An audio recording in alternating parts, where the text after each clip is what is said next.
Ақгүл қала шетінде орналасқан ескі 5 қабатты үйде өсті.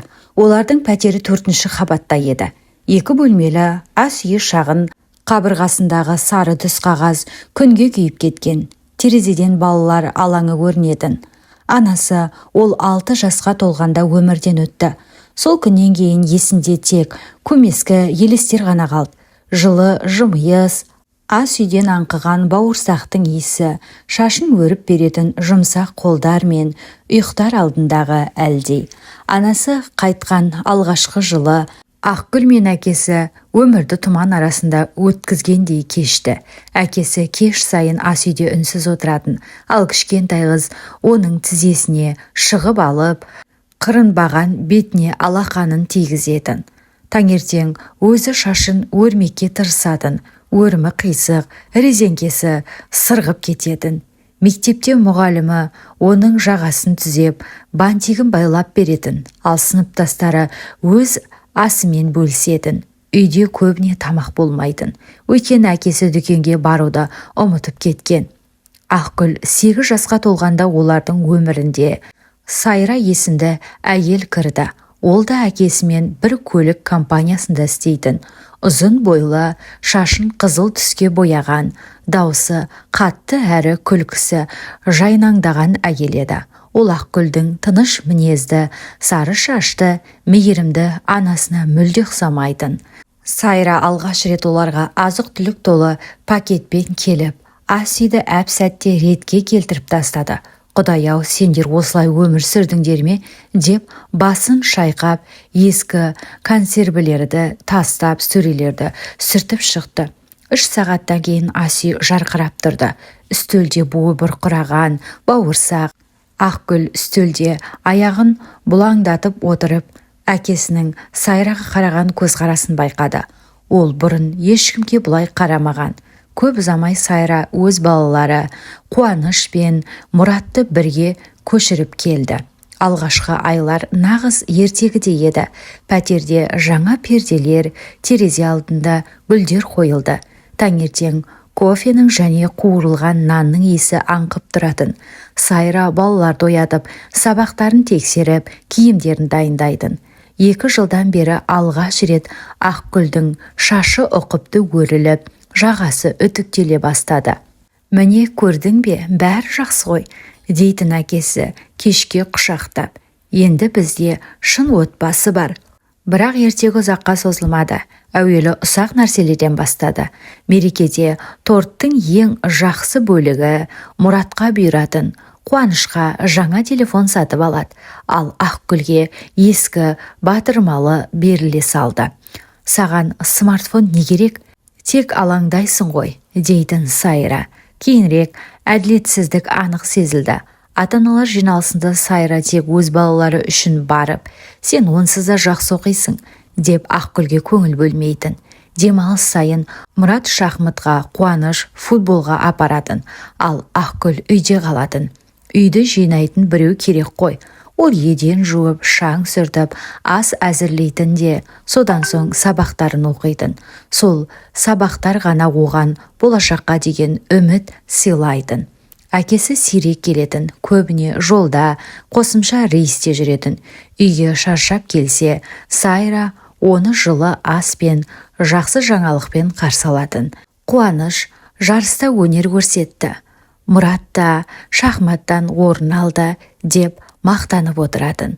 Ал Ақгүл жайлы, ал мынау бәрібір кітаптан баса алмайды дей салатын. 13 жасында Ақгүл байқалмай жүрді үйде.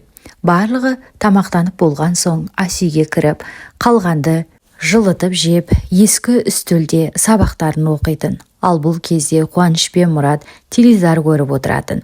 Мектептегі түскі ас ақшасын үнемдеп жүріп, Ақгүл өзіне ескі, жарығы сынған болса да, жеке телефон сатып алды. Ал мектепте ол мүлде басқа еді. Жайнап тұратын. Мұғалімдер оның сауатты жауабын мақтап, сыныптастары есеп шығаруға көмек сұрайтын. Үзілісте олар мектеп кітапханасына жиналатын. Ол жерде жылы әрі тыныш болатын. Кітап жайлы сөйлесіп, сыр бөлісуге болатын. Ақгүл жұмысқа тұрған кофеханада жалақы көп емес еді, бірақ кестесі ыңғайлы болатын. 3 күн жұмыс, 3 күн демалыс, сабақпен қатар алып жүруге қолайлы. Үстінен тегін кофе мен ауысым соңында қалған бәліштер беріледі. Үйіне хабарласпайтын. Әкесіне аптасына 1 рет қана қысқа хабарлама жіберетін. Мен де бәрі жақсы оқып жүрмін. Арғын оның өміріне 2-ші курста келді. Ұзын бойлы, жылы жүзді, сәнді шаш қойған, соңғы үлгідегі iPhone ұстаған жігіт. Заң факультетінің 4-ші курсында оқитын. Бір кеңседе тәжірибеден өтіп жүрген екен. Бір күні Ақгүлдің жұмыс ауысымында кафеге кіріп, американо сұрады. Сен ертегіден шыққан ханшайымға ұқсайсың, деді күлімдеп. Әдемісің, бірақ сәл мұңың бар. Сол сәтте Ақгүлдің жүрегі езіле түсті. Ол алғаш рет шын ғашық болды.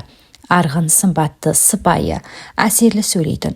Гүл сыйлап, серуенге шақырып, кафелер мен өзен жағасына баратын. Болашақ жайлы көп айтатын. Университетті бітіріп жақсы жұмыс табам, көлік аламыз, пәтер сатып аламыз дейтін. Кездесулерге таксимен келіп, Ақгүлдің 1 айлық жалақысындай қымбат мейрамханаларға апаратын. Ол Альфонс қой деп күлетін. Бөлме көршісі Кәмшат.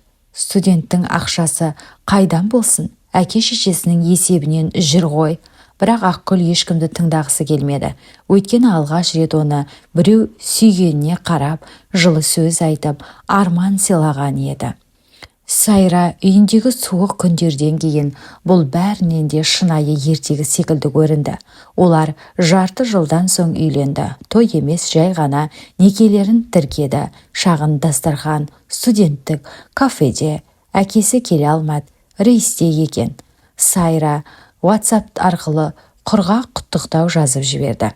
Қыздар жатақханасында өздері торт пісіріп, шарлармен залды безендіріп қойды. Бал айын Арғын тапқан шағын жалдамалы пәтерде өткізді. Бұл уақытша, қымбаттым, дейтін ол. Диплом алсам, жақсы жұмысқа тұрам, сонда бәрі өзгереді. Бірақ өмір ертегі болмады. Ай сайын пәтерақы төлеу керек, ал мейрамхана мен гүлге кететін әдемі өмір тез аяқталды.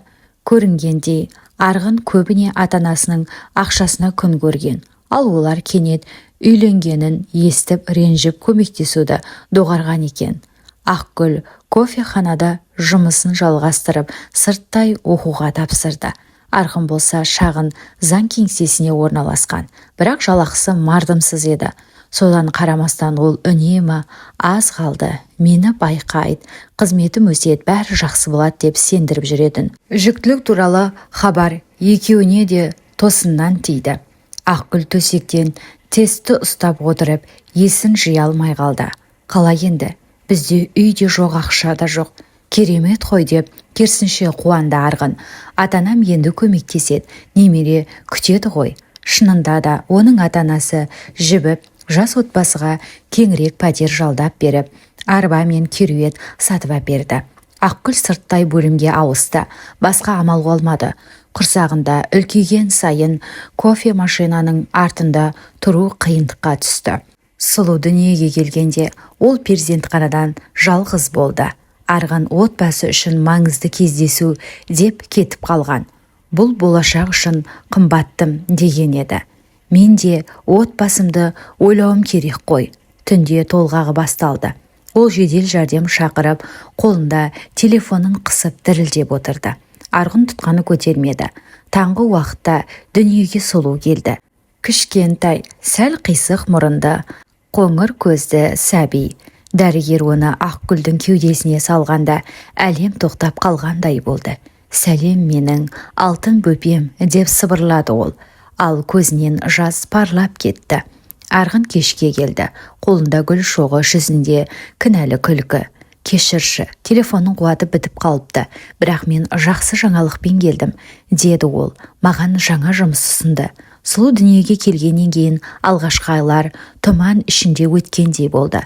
Ұйқысыз түндер, шексіз тамақтану, жылаған бала, дәрі-дәрмекпен мазасыздық. Арғын үйге сирек келетін, үнемі әлдебір кездесулер, келіссөздер, перспективалар, ақша ата-анасынан келетін, бірақ Ақгүл оған жүгінуден ұялатын. Сондықтан түнде сұлу ұйықтағанда компьютер алдында отырып, мәтіндер редакциялайтын, аз болса да өз еңбегімен тапқан ақша. Бірақ бір күні Арғын мүлде жоғалды. Телефон үнсіз, хабарламалар оқылмаған. 3 күннен соң оған оралды. Жүдеп кеткен, көзі қызарып, түрі қуарып, кешір мені деді ол, еденге қарап. Мен басқа адамды кездестірдім. Біз біраздан бері біргеміз. Мен кетем. Ақгүл сұлудың кереуеті қасында тұр еді. Бала тәтті ұйқыда жатты. Ол өз әлемнің тағы бір рет қирап бара жатқанын сезді. Алғашқысы анасы өмірден өткенде. Ал біз ше деген жалғыз сұрақ қана шықты аузынан. Мен көмектесем әрине, алимент төлейм, бәрі заңмен. Сен мені білесің ғой, жауапкершілігім бар, деді Арғын аяқ астында тұрған жерін ауыстырып. Ол кенеттен кейін көп өтпей телефон шырылдады. Бұл Арғынның анасы еді. Ештеңе істемеген, естіп қойдың бәрін. Қазір келем, деді ол қысқа ғана. 1 сағаттан соң есіктен үлкен сөмкелермен азық түлік, дәрі, тіпті валеринка алып келген енесі кірді. Ас үйде отырды. Үнсіз ұзақ уақыт ұйықтап жатқан сұлуға қарап отырды. Сосын ауыр күрсінді. Мен әрқашан білетінмін. Ол ерке, мүмкін сенімен түзелер дедім. Бірақ олай болмады. Кешір қызым, бірақ біз сені тастамаймыз, деді сабырмен. Сол күннен бастап Ақгүлдің өмірі бұрын және кейін болып екіге бөлінді. Сұлу түнде жиі оянып, жылап тамақ сұрайтын. Күндіз мазасызданатын, кішкентай болса да, бір нәрсе дұрыс емес екенін сезетін сияқты. Арғыннан алимент анда-санда ғана келетін. Ұмытып кеттім, қазір қиын уақыт деген сылтаулар жиі айтылатын. Ал енесі уәдесінде тұрды. Демалыс сайын келіп немересін қарап, Ақгүлге сабақ пен жұмысты қатар алып жүруге көмектесті. Ең болмаса, мойыма дейтін ол, сұлуын тербетіп отырып. Қазір сенің өміріңде барлығы үшін емес, бір кішкентай адам үшін өмір сүресің. Бірақ ақша бәрібір жетпей жататын.